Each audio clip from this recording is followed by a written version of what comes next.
Thank you for joining us again and welcome back to our channel. If you are joining for the first time, I appreciate your time as always. In this episode, I want to explore the reason why Nigeria is receiving an incredible push from one of its strategic partners, the country of China. The United States of America has called Nigeria out. Others will term this to mean the United States is attempting to interfere in the country of Nigeria. But make no mistake, the time has come for the continent of African leaders and officials to sit up tight and start looking into the internal challenges that they are facing. You do not have to wait for a foreign power to come in and call you out on internal issues. I'm not saying Nigeria is not paying attention to what's going on, but these are critical times across the continent of Africa. China, a strategic partner of Nigeria, who've invested billions of US dollars in the country of Nigeria, and more importantly, at this critical time in Africa's own history, and African countries across the Central Africa are facing tremendous election challenges, and more importantly, we've seen the embarrassing situation in the country of Tanzania. It is important for the country of Nigeria to come out clear and make it clear on where it stands with regards to the geostrategic relationship with the United States of America in terms of giving a clear response. The United States so far is not backing down with regards to its request and questioning the Nigerian officials to come out and explain what's happening in the country of Nigeria and why this has been in the wraps for quite some time until the current leader of the United States of America has woken it up. China, a very important country with regards to Nigeria's own investment and trade globally, has tried to stop the United States or reminded the US that you cannot use human rights and other religious issues, according to the newspaper report, to go ahead and engage the country of Nigeria. But make no mistake, the Nigerians themselves understand the implication and the difficulties with regards to this particular question coming from the United States of America. Where do we start? We have important videos here to play. I'm going to roll that out first of all. Again, let's look at what Channel Television in the country of Nigeria is saying in regards to the context of the foreign ministry of the country of China, how they perceive this particular move by the United States of America. Let me remind you, if you go back to the period where the country of the United States of America put South Africa on the spotlight, it appears China and other geopolitical partners in the global South were not smart enough to step up to the plate and question the United States of America. But make no mistake, times have changed. The issue in regards to the internal challenges in Nigeria, talking about the Christians and Muslins, is bigger than you would think. Like I've said, geopolitics is a strategic game and Nigeria should pay clear attention on where this is going to, because Nigeria is a critical partner of the United States of America, and Nigeria depends on the country of the United States of America in a whole lot of strategic relationship issues.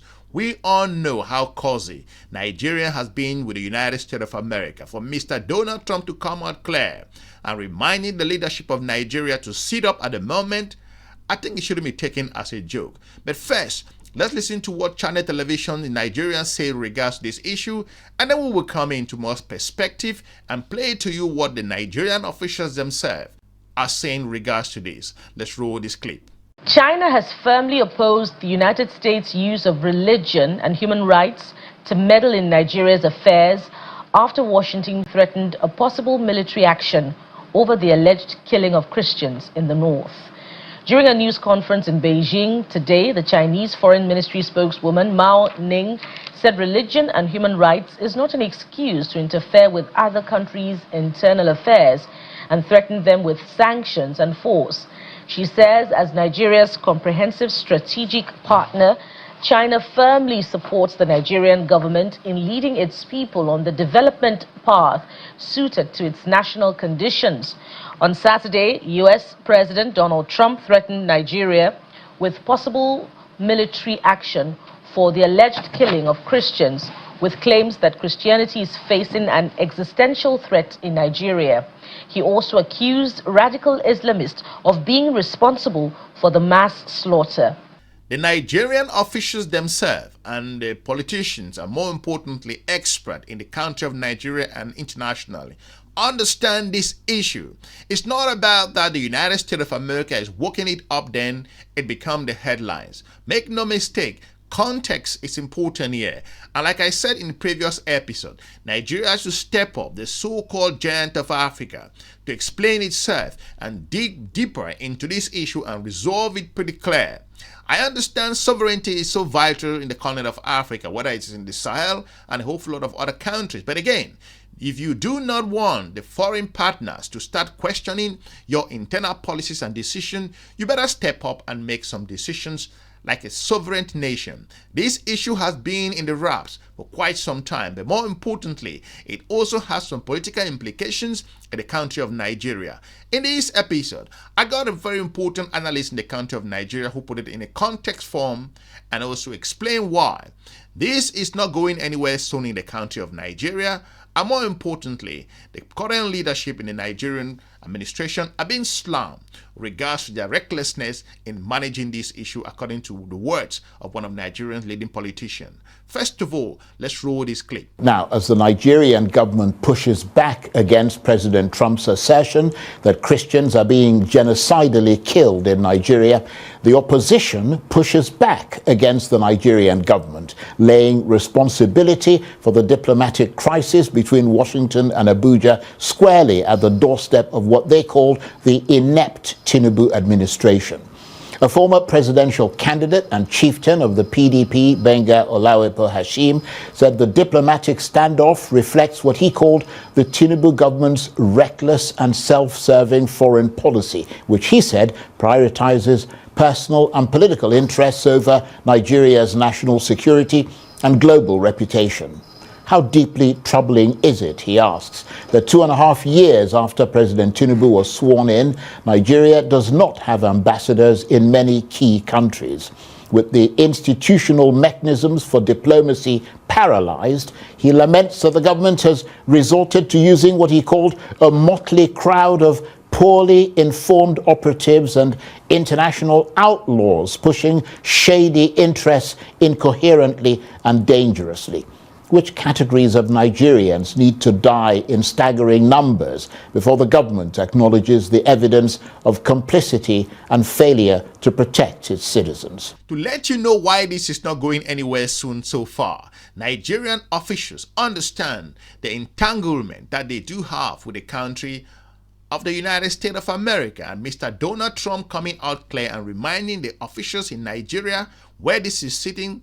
It shouldn't be taken that simple. China, a very strategic partner like I pointed out, understand the implication of such a comment coming out from Mr. Donald Trump. We've seen this played. Geopolitics is a strategic game at the moment, as we've seen other countries go it alone in a whole lot of other areas. Nigeria should look into its business and relationship with the country of China, and more importantly with the country of the United States of America. It is about time for Nigerian officials to sit up and take this particular issue by the horn and trash it out and look for solutions, because like I said, if you have big powers like China and the United States of America making these global comments, like there is a popular proverb in the continent of Africa that if two elephants are about to fight, the grass will suffer.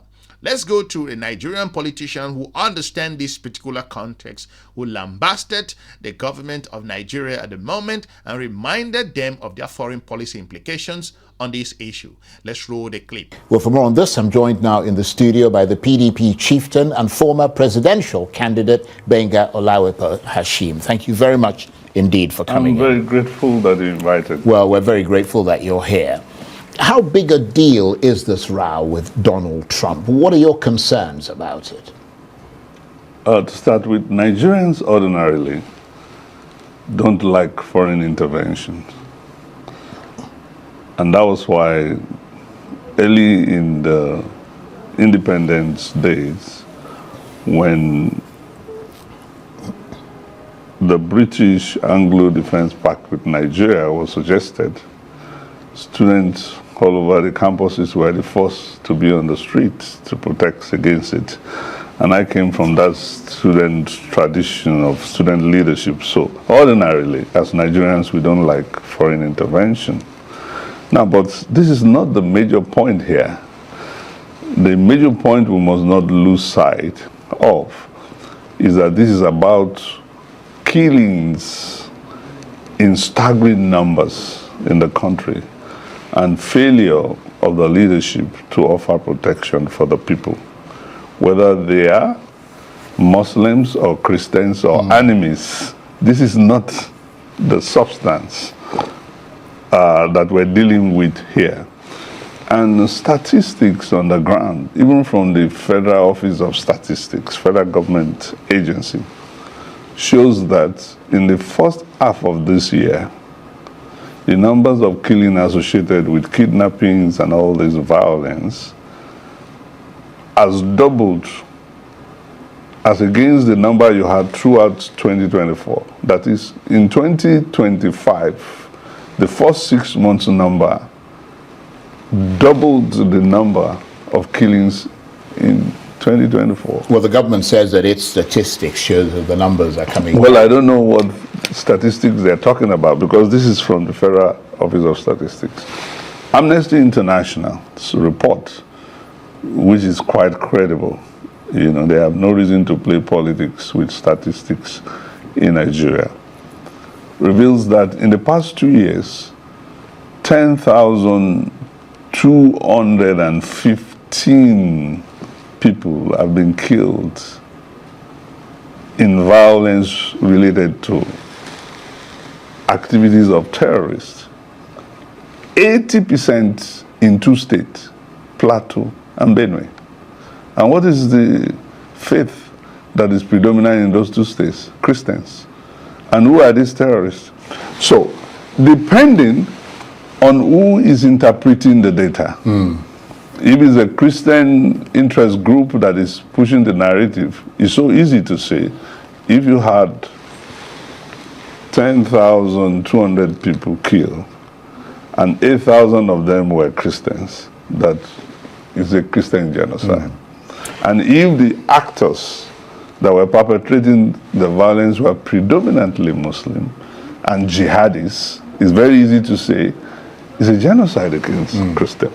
But that is not the main issue. The main issue is that these are Nigerian citizens, whether they are Christians or enemies, Indeed. or even Muslims. Nigerian government has a responsibility to offer protection.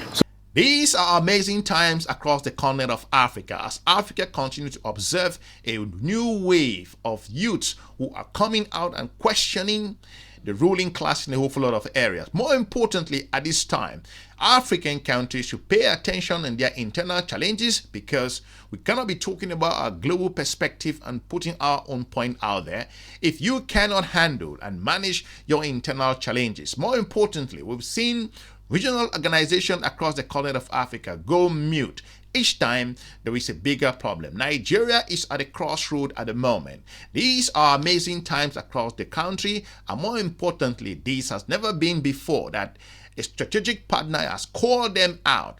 And more importantly, again, the country of China does understand the implication with regards to talking about religion and also human rights issues. Nigeria, again, should step up to the plate like the foreign minister struggled in the country of Germany to express himself and put forward the proposal on moving ahead on how this issue has been tackled in the past. But again, it comes at a time when African nations are talking about sovereignty.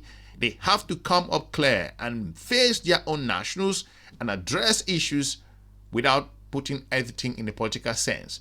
Talking about sovereignty, it's not going to be all about sovereignty at this time. Sovereignty is important, but again, the nationals are asking some questions, and I expected to handle this because the global partners are watching, with Beijing speaking, and more importantly, the United States of America still sitting tight with regards to this issue. There might be consequences along the line. I'll be looking forward to meeting you soon in our next episode. Smash the like button and share the video, and have a pleasant day. Bye-bye.